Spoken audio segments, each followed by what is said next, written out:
Muy bien, buenos días a todos. Como han compartido Elder y han compartido también Merlin, sabemos que esta semana ha sido lo que se celebra como la Semana Santa.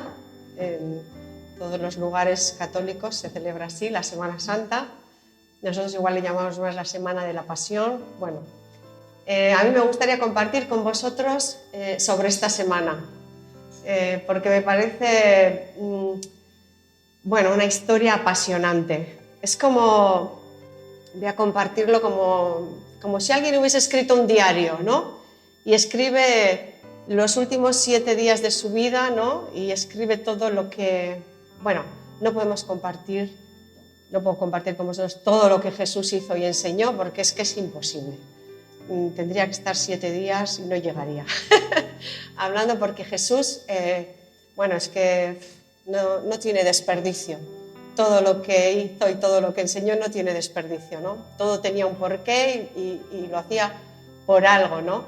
Pero he cogido como algunas escenas para que podamos un poco seguir la historia de esa semana, cómo fue, pero solo con algunas escenas así como principales y para que tengamos una idea y tampoco se haga muy largo y quizás un poco pesado, ¿no?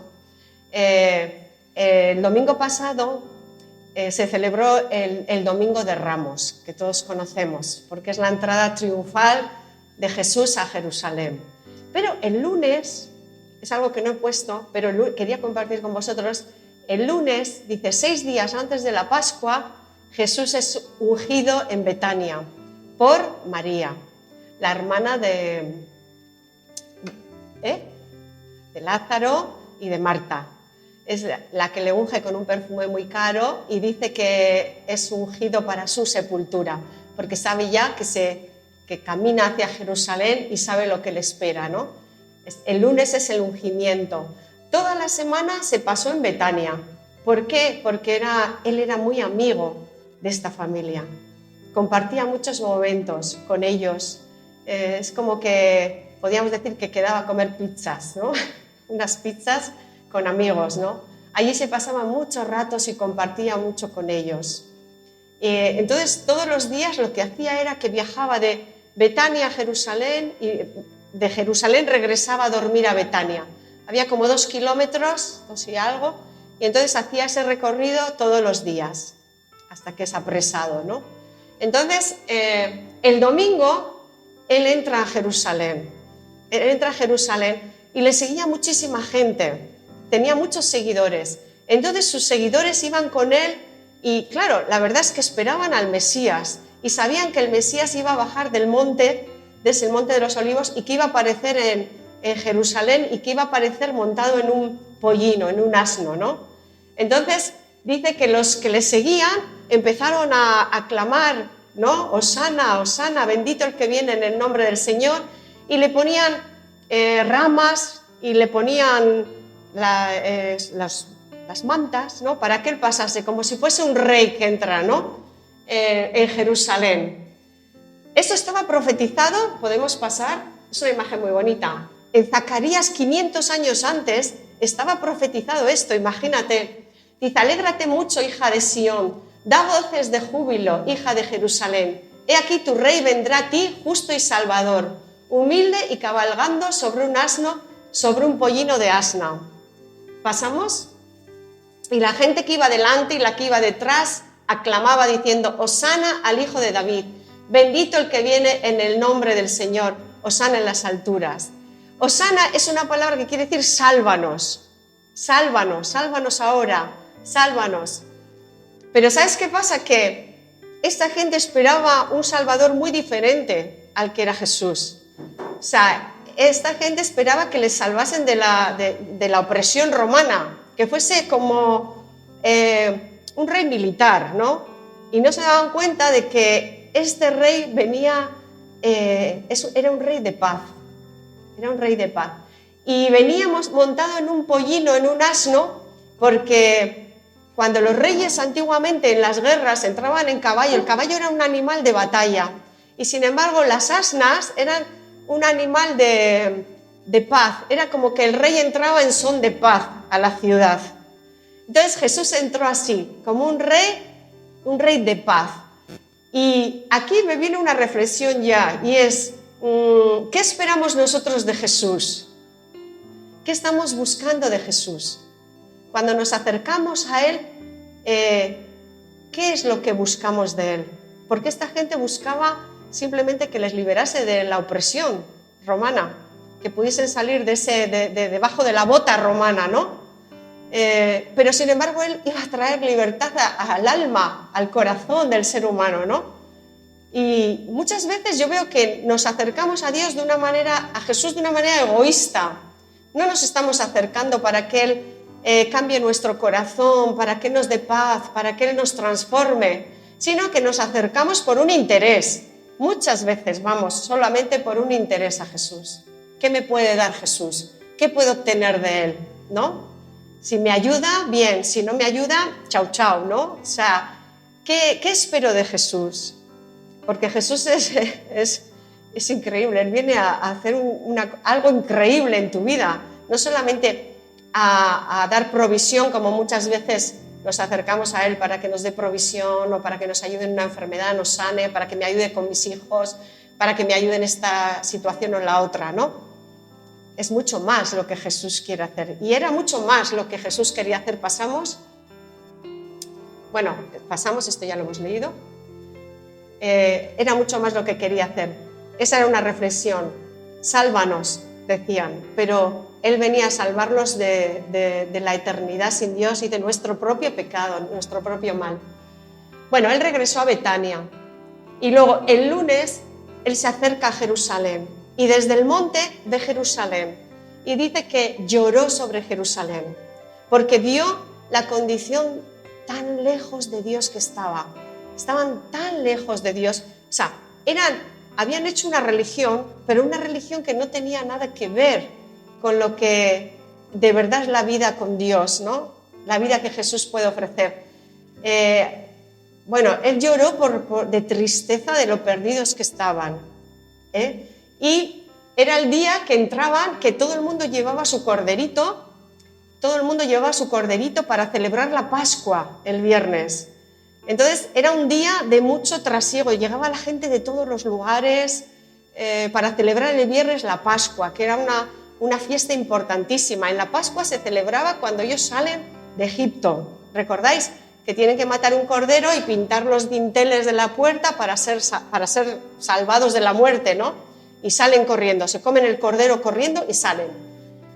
Pues ese día, el viernes, celebraban la Pascua, ¿no? La liberación que Dios había hecho sobre ellos. Entonces todo el mundo llevaba su corderito y eran atados fuera del templo porque claro, los sacerdotes los tenían que revisar minuciosamente el corderito, pero de una manera minuciosa para que fuese sin defecto, sin mancha, sin defecto. El cordero tenía que ser perfectísimo. Por eso Jesús entra ese día, porque eres el Cordero. Todo tiene un simbolismo con Jesús. Entra el día que llevan los corderos allí, al templo. ¿Qué pasaba? Que habían hecho un negocio tremendo con esto y entonces los sacerdotes los daban por si Pepito te había vendido un cordero, pues ese cordero era desechado. Decían, este no vale. Y los vendían ellos en el templo. ¿Y qué pasa? Que ellos los vendían, pues claro, habían hecho un negocio redondo con esto. Entonces, Jesús ve todo esto y ve que la maldad del corazón del hombre que llevamos siempre, porque el corazón del hombre sin Dios siempre va a tender a lo malo, siempre. Entonces dice que Jesús llora al ver Jerusalén así, cómo están tan lejos de Dios, cómo han hecho los líderes religiosos han hecho su propia norma y engaño, y cómo la gente es engañada, ¿no? Pasamos por el camino, cuando ya va bajando a la ciudad, ve una higuera. No sé si recordáis que él maldice la higuera. ¿Por qué maldice la higuera? Dice que la higuera era un tiempo que no era tiempo de fruto y él tenía hambre. Y entonces maldijo esa higuera porque no tenía higos. Y sabemos que la higuera era una representación de Israel. Y lo que quiere decir Jesús con esta escena es que esperaba que Israel diese fruto siempre. Israel tenía que dar fruto siempre, no solo en tiempo sí, en tiempo no, ¿no? Y esto para nosotros también es una enseñanza, porque nosotros tenemos que estar dando fruto para Dios en todo momento, no solo cuando nos va bien o cuando nos va mal, ¿no? Sino dar frutos siempre para el Señor, estar conectados, como dice ese pasaje, a la vid, y nosotros somos el pámpano, ¿no? Y dice que llevaremos mucho fruto. Israel era como esta higuera, que tenía muchas hojas, muchas palabras, eso significan las hojas, muchas palabras. Ellos decían de todo tenían una ley, de todo tenían una normativa, de todo habían hecho una religión, ¿no? Pero eran palabras, porque luego no tenían nada en su corazón, no había vida, no había fruto. Y eso es lo que quiere decir Jesús con esta escena de la higuera. Mucha palabra, pero no hay fruto. Y nosotros podemos ser así también, que nosotros a veces no somos mejores. Podemos tener mucha palabrería evangélica, mucha palabrería, bla, bla, bla, bla, bla, bla, bla, bla, bla, lo sabemos todo como religiosos, pero en el fondo no hay fruto en nuestra vida, no hay fruto en nuestro corazón. Y la gente tiene que ver nuestro fruto, O sea, dicen que ¿por qué se conoce el árbol? Por su fruto. ¿Por qué sabes un manzano que es manzano? Porque da manzanas. Y la higuera esta no tenía higos. Entonces, Dios quiere que nosotros mostremos el fruto a la gente. Igual tenemos que hablar menos, pero hacer más. ¿Me entendéis, no? Es una escena que es muy simbólica de lo que Jesús esperaba de Israel y de su pueblo. Y yo creo de lo que espera de nosotros, ¿verdad? Conforme a nuestra fe, por supuesto, pero que tenemos que estar dando fruto constante. Pasamos. Bueno, aquí viene la escena de la limpieza del templo. Que no fue un arranque de ira, A veces pensamos que fue un arranque de ira, que a Jesús se le fue la olla hablando así y que se puso allí a dar porrazos a todo el mundo. Para nada. Esto fue algo que fue premeditado antes y que quería hacer una limpieza en el templo. Él llega allí y todos los comerciantes... De hecho, se hizo con tiempo la fusta, por decirlo así, ¿cómo se llamaría? Eso que llevaba, porque tenía que sacar animales de allí, no para pegar a las personas. Allí tenía que echar fuera a todos los animales que estaban allí, que estaban vendiendo. Entonces vuelca las mesas de los cambistas, saca todos los animales de allí y le dice: habéis hecho de la casa de mi padre una casa de comercio, de ganar dinero, en vez de una casa de oración. Entonces, imaginaros la confrontación que empezó a haber desde el primer día con los líderes religiosos de la ciudad. O sea, bueno, eso fue un choque de dos trenes ahí a velocidad. O sea, porque esto, bueno, no les gustaba nada de lo que enseñaba ni de lo que hacía, pero esto fue brutal, ¿no? Cuando entró allí y sacó todo y limpió todo, ¿no? Él después regresa a Betania, siempre volvía a casa de sus amigos allí y el martes vuelve otra vez a Jerusalén. ¿Pasamos? Martes, el Sermón del Monte, que está en Mateo. Si queréis leerlo, allí enseñó, bueno, llegaron a él también líderes religiosos saduceos para preguntarle, para atraparle, querían pillarle como fuese porque querían matarlo. Lo odiaban y querían matarlo. Entonces le hacían preguntas. ¿Tú qué dices de los impuestos a Roma? ¿Hay que dar impuestos? ¿Hay que pagar impuestos? Y él les dice: a ver, ¿qué hay en la moneda? Ah, César. Pues dar a César lo que es del César y al rey, a Dios lo que es de Dios, ¿no? O sea, y empieza ahí un choque frontal con ellos. Ellos le preguntan para pillarle y él les responde siempre con una sabiduría increíble. Si quieres leerte, en Mateo están todas las enseñanzas que dio y fueron increíbles. Podríamos hacer una predicación de cada una, porque son muchas y muy buenas. Imagínate, pues lo último que Jesús quiere enseñarte, ¿no? Pasamos, solo me voy a dedicar poco porque sabemos que son muchas cosas. Ese miércoles Judas ya va a negociar con el Sanedrín la traición de Jesús. Ahí es cuando negocian el precio, ya sabemos que por 30 monedas, y le venden. Porque Judas, sabemos que entró el diablo en él y el diablo lo usó para eso. Pasamos en la cena, en la última cena que tiene con sus discípulos. Aquí es donde le dice a Judas: uno de vosotros me va a entregar y lo que tienes que hacer, hazlo pronto. Y él salió. Aquí se reúne con sus discípulos en la última cena, que es donde nosotros conmemoramos ese momento, ¿verdad?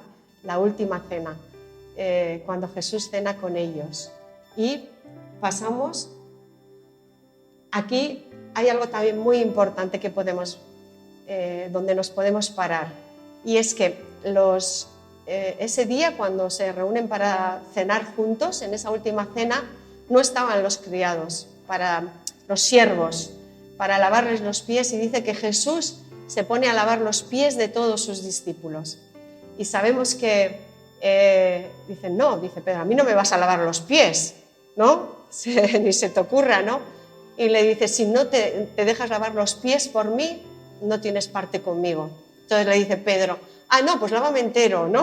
Y le dice, no hace falta, ya estás limpio por la palabra. Y aquí les enseña una lección que me parece increíble, porque Jesús les dice que les está enseñando que aquí el primero tiene que ser el último, que aquí hay que servir a los demás, hay que servir. En la vida del cristiano tiene que ser una vida de servicio, no de que nos sirvan, ¿no? Tenemos que estar siempre en esa actitud de qué podemos hacer por los demás, qué podemos ayudar, en qué podemos servir. Tiene que ser como nuestro ADN. Cuando nos convertimos al Señor, nuestro ADN tiene que ser servir a los demás, de la manera que tú puedas, con tus dones.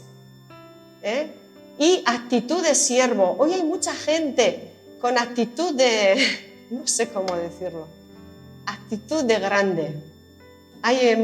Yo veo mucha gente que va con muchos aires de grandeza y que se creen los apóstoles y que se creen, líderes muy grandes de sus denominaciones, donde viven como no sé. Pero ese no es el sentir de Jesús. Jesús nos enseñó que fuésemos humildes, siempre sirviendo en lo que podemos a los demás, siempre en una actitud. O sea, si él, siendo que, fíjate, el Hijo de Dios, que podía haber venido, podía haber nacido en un hotel, en el mejor sitio del mundo, ¿verdad? Ser servido como un rey. Y sin embargo, vemos toda su vida, desde que nace hasta que muere, humilde.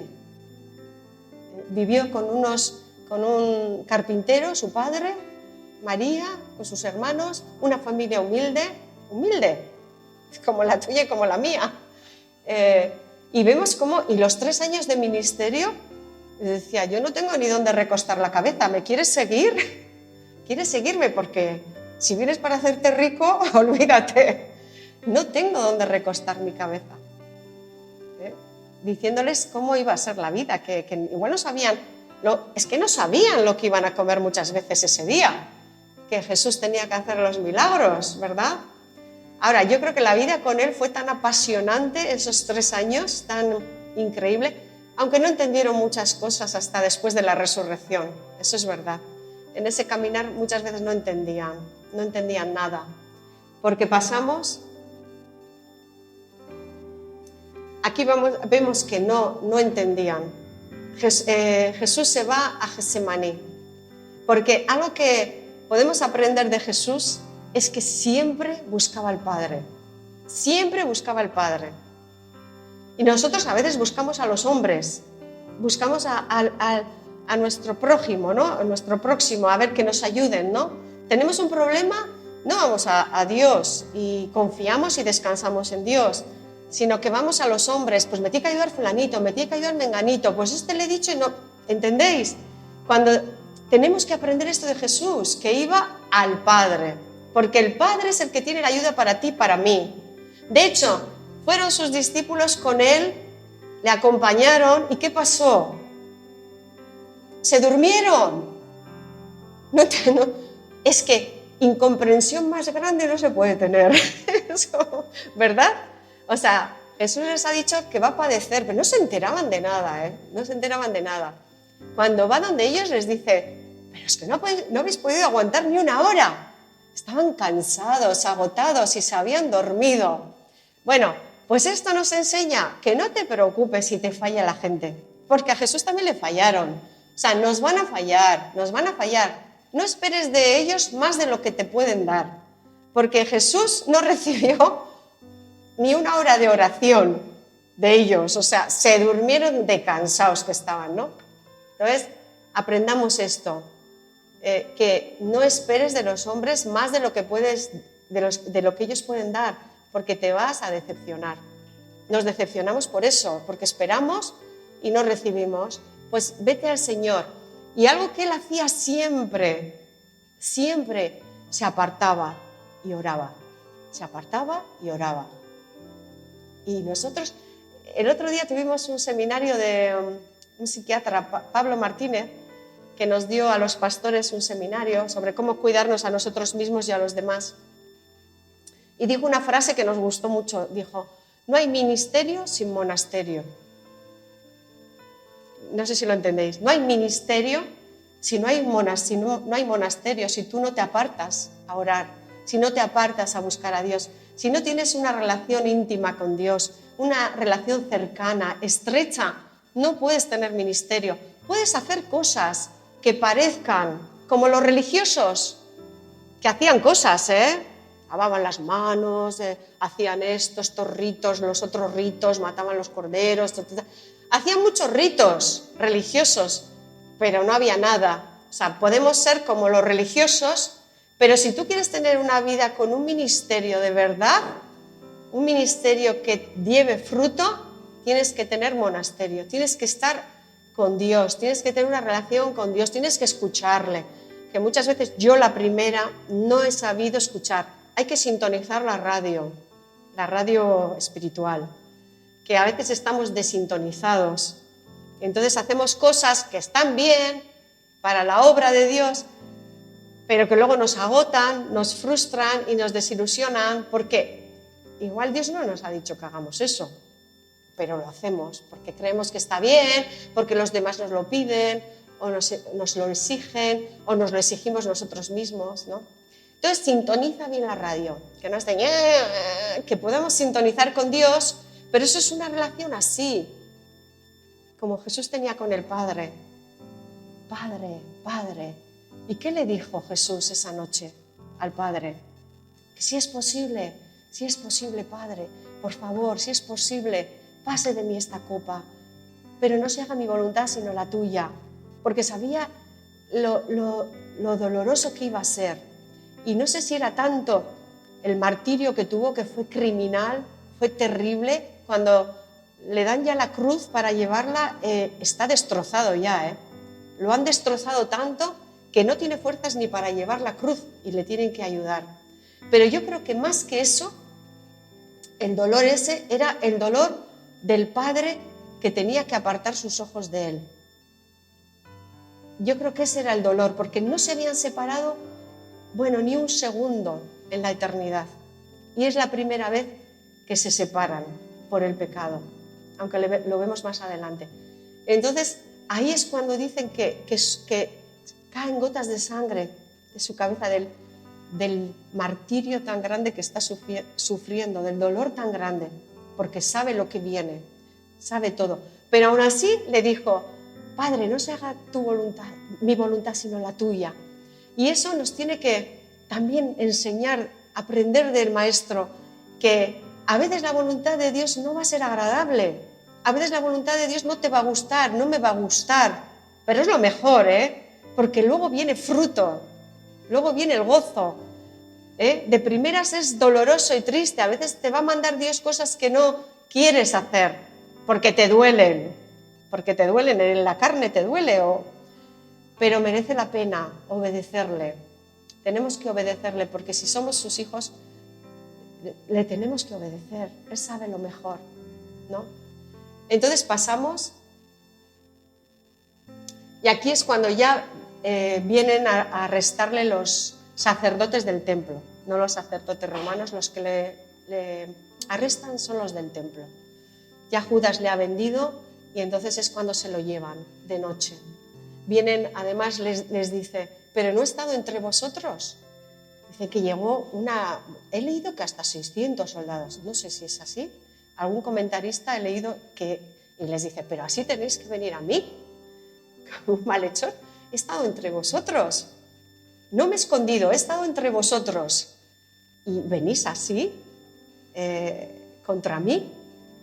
Y entonces es cuando se lo llevan, y entonces es cuando pasamos, no sé qué imagen hay después. Primero lo llevan con los sacerdotes, primero lo llevan a Anás, y después organizan una reunión especial entre los sacerdotes, porque querían cargárselo ya. Y querían cargárselo antes de la Pascua, porque el sábado no podían hacer nada. En el Sabbat no se podía hacer nada, entonces querían cargárselo antes de la Pascua. Entonces allí primero le hacen esta reunión especial en el Sanedrín, y ahí es donde lo acusan de blasfemia, y es donde lo empiezan a maltratar. Lo llevan a Pilatos, pero Pilatos había ido a Jerusalén porque era la fiesta y porque sabía que podía haber una revuelta. Sabía que los judíos no estaban contentos de estar bajo su bota, entonces sabían que podía haber una sedición, entonces Pilatos fue por eso a la fiesta. Pilatos se lava las manos porque es que no le ve nada mal, no le ve cosa para justiciarlo, y los judíos no podían matarle, estaba prohibido en Roma, no les dejaban los romanos ajusticiar a nadie, solo los romanos podían ajusticiar. Entonces lo mandan donde Herodes, y de Herodes vuelve otra vez a Pilatos. Y ya Pilatos, pues, y además la gente, crucifícalo. Y yo digo, jolín, ¿cómo cambiaron del domingo al viernes? ¿Cómo cambiaron de parecer, no? Primero decían, Hosana, ¿no? Bendito el que viene en el nombre del Señor. Y luego gritaron, crucifícale. Así que pasamos, el viernes a las 9 de la mañana es crucificado. Lo llevan al monte Gólgota, sabéis que él tiene que llevar por el camino, era una cruz que pesaba como, no sé si pesaba 40 kilos, leí una vez, y la tenía que llevar arrastrando hasta allí. Estaba tan deshecho, o sea, que no tenía ni fuerzas para hacerlo. Y cuando llega allí ya lo crucifican entre dos, ya sabemos, ladrones, a las 9 de la mañana. Muere exactamente a las 3 de la tarde. Es que esto es increíble, es que la vida de Jesús estaba pero milimetrada, porque a las 3 de la tarde es cuando se mataban los corderos en el templo, es cuando se mató el cordero de la Pascua. Justo a las 3 de la tarde él muere, y ahí estaban el sumo sacerdote, que se apartaba una semana para no contaminarse, estaba apartado durante una semana para luego estar limpio y poder matar los corderos. A las 3 de la tarde él empezó a matarlos, el sumo sacerdote mataba a los corderos, y a las 3 de la tarde muere Jesús, que es el cordero que quita el pecado del mundo. El cordero que Dios había proporcionado para que tú y yo hoy podamos estar limpios, para que tú y yo hoy podamos tener la seguridad de la salvación, que vamos a entrar al cielo. No por tus méritos ni por los míos, porque no podemos hacer méritos para llegar al cielo, pero sí porque Él murió allí. Él nos abrió el camino. ¿Pasamos? Cuando muere a las 3 de la tarde, dice Mateo 27:54, el centurión y los que estaban con él guardando a Jesús, visto el terremoto y las cosas que había hechas, temieron en gran manera y dijeron, verdaderamente este era el Hijo de Dios. Cuando muere es algo, lo que pasa allí es una hecatombe. El velo del templo, que medía 8 centímetros de grosor, se rasga. Hay un terremoto tremendo y llega una oscuridad y se hace de noche de repente. O sea, fue tan tremendo la muerte de Jesús que hasta la misma naturaleza se convulsionó allí. Entonces esto lo ven los soldados y es cuando dicen, de verdad que era el Hijo de Dios. Verdaderamente este era el Hijo de Dios. ¿Pasamos? Quería decir en la imagen de antes, que cuando Jesús dice consumado es, primero le dice, ¿por qué me has abandonado? ¿Por qué me has desamparado? Porque como os he explicado, Dios aparta sus ojos de él, porque lleva el pecado de toda la humanidad sobre su espalda. Y entonces Dios no puede ver el pecado. Si tú piensas que puedes vivir como quieres y luego que no pasa nada, sí pasa. Sí pasa, no podemos vivir como queremos. Dios espera que nosotros vivamos, que aborrezcamos el pecado como Él lo aborrece. Entonces, Él dice, ¿por qué me has abandonado? Y dice, consumado es, a ti encomiendo mi espíritu. Y consumado es la palabra original, es como cuando se firma un contrato legal está cancelada la deuda. Esa es la palabra que significa cancelada la deuda. Quiere decir que allí canceló tu pecado y el mío. Ya está. Y el pecado de toda la humanidad. O sea, que hagas lo que hagas, que caigas las veces que caigas, Jesús ha pagado ya por ese pecado por ti. Y eso es maravilloso. Nos da tranquilidad y paz. Es una responsabilidad, pero también nos da tranquilidad y paz saber que siempre podemos ir a la sangre de Jesús. Siempre podemos ir a la cruz y ser perdonados. Siempre, siempre. Y no hay pecado que no pueda ser perdonado. ¿Pasamos? Aquí dice que Jesús estuvo 3 días en el Hades predicando a los muertos. Aquí hay un misterio del que no voy a hablar más porque tampoco sabemos más. Estuvo predicando en el infierno. Bueno, en el infierno no, en el Hades. Y pasamos. Y el domingo, que es hoy lo que celebramos, que es lo que ha compartido Elder, es el domingo de resurrección. Porque la muerte no le pudo retener, no pudo retenerle. Y Él resucitó. No sabemos a qué hora. Algo que sí que os quería comentar es que el horario judío era de 6 de la mañana a 6 de la tarde. Los días se contaban de 6 de la mañana a 6 de la tarde. Por eso a veces es un poco difícil en la Biblia saber qué día es, porque a partir de las 6 se tocaba el cuerno y ya era el día siguiente. Entonces Él resucita y sabemos que la primera que fue María Magdalena, ¿verdad? Que se le aparece y le dice, vete y dile a los discípulos que he resucitado, que el Maestro ha resucitado. Y después llegan las mujeres, porque ¿qué pasó? Que murió a las 3 de la tarde. A las 6 se terminaba el día y empezaba el sábado. Y lo tuvieron que enterrar muy rápido. No les dio casi ni tiempo. Lo llevaron corriendo a una tumba nueva de José de Arimatea, que se le había ofrecido, y lo dejaron sin poderle preparar con las hierbas que ellas les preparaban. Unas hierbas que tenían que cocer, hervir, tenían que estar de un día para otro, y con eso lo ungían, ¿no? Para que estuviese preparado. Y entonces esas mujeres aparecen el domingo con las hierbas, todas preocupadas porque no pudieron prepararle el día que muere.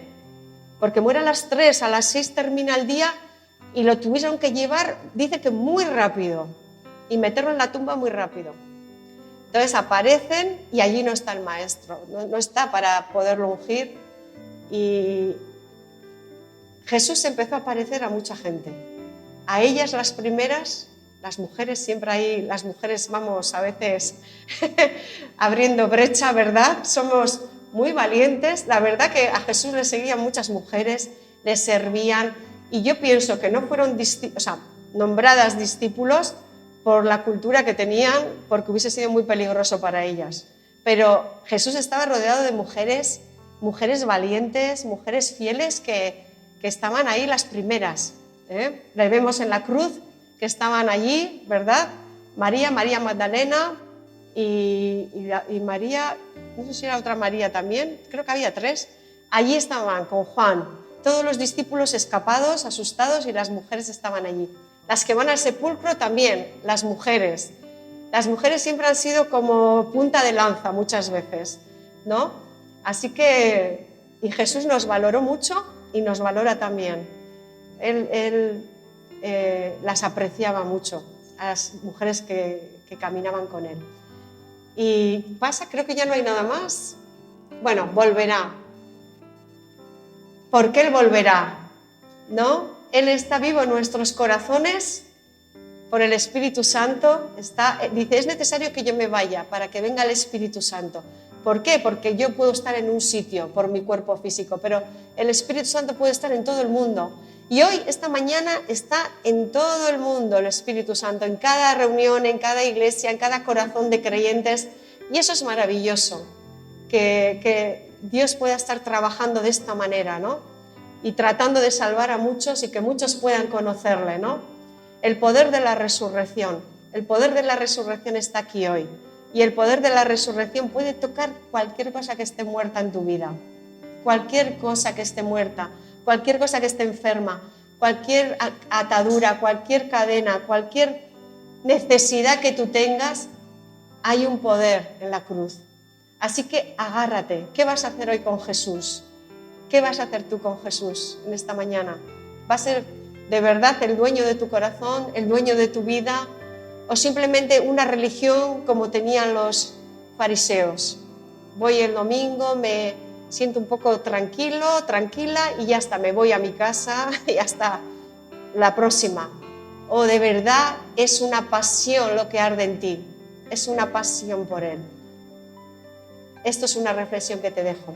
Aquí terminamos. Espero que hayáis podido entender un poquito esta semana increíble, de un Jesús increíble, porque Jesús ha sido, es y será increíble. Más no lo podemos comprender, lo grande que es, lo maravilloso, poderoso, el amor tan grande, cómo nos amó para llegar ahí. Es que mucho amor derramado, como dice alguna canción, mucho amor derramado por ti y por mí. Vamos a terminar adorando al Señor con una alabanza. Señor, te damos gracias en esta mañana, te damos gracias por la cruz. Gracias, Señor, porque sabemos lo que te costó, sabemos lo que sufriste por llegar allí. Señor, pero gracias porque nos amaste tanto y nos sigues amando tanto, Señor. Oh Dios, que te gozaste después de ver el fruto y te gozas en esta mañana de ver el fruto aquí, Señor. Cada uno de nosotros aquí que nos hemos agarrado a la cruz, nos hemos agarrado a tu sacrificio, Señor. Oh, somos aceptados por ti, aceptados por ese sacrificio delante de Dios. Gracias por ser nuestro Cordero Pascual. Gracias por morir por nosotros, Señor. Te amamos por ello, Señor. Te amamos porque tú nos amaste primero. Y gracias, Dios, por ese poder tan grande que hay en ti. Nos agarramos a la cruz. Llevamos allí cualquier necesidad en esta mañana. Cualquier necesidad que tengamos la ponemos allí a los pies de la cruz, sabiendo que de allí viene, Señor, el poder, la fuerza, la respuesta, Señor. Gracias, Padre, por enviar a tu Hijo. Gracias, Señor, te adoramos y te bendecimos. En el nombre de Jesús. Amén. Amén.